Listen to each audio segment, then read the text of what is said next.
Суд города Вахдата начал процесс над бывшим сотрудником полиции капитаном Хушвактом Файзулло-Зада. Он обвиняется в халатности, приведшей к смерти 31-летнего задержанного Мехроджиддина Гадозода. Родственники убитого утверждают, что он умер, не выдержав жестоких пыток. Об этом 3 июля сообщила радио Азади. Как удалось выяснить корреспонденту Азади, суд над Хушвактом Файзулло-Зада начался 2 июля, однако в зал заседания журналисты допущены не были. По материалам уголовного дела 1 апреля житель Вахдата Мехроджиддин Гадозода был задержан сотрудниками отдела внутренних дел города Вахдата по обвинению в совершении кражи. После нескольких часов сотрудники правоохранительных органов сообщили родным задержанного о его смерти. Как утверждают они, Мехроджиддин Гадозода якобы выбросился из окна 3-го этажа, чтобы избежать уголовной ответственности.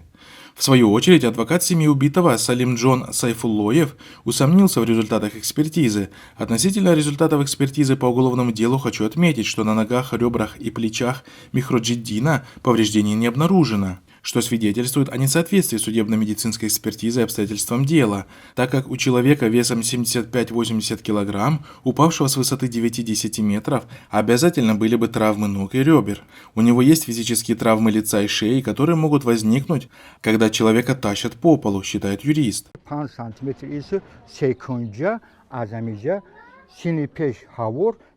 Примечательно, что подсудимый сотрудник милиции во время проведения следственных мероприятий не был заключен под стражу, а находился под подпиской о невыезде, хотя потерпевшая сторона неоднократно выражала протест в связи с этим.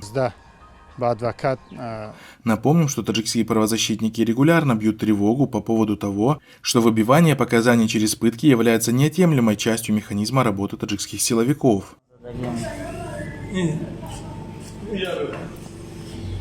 Их хуна.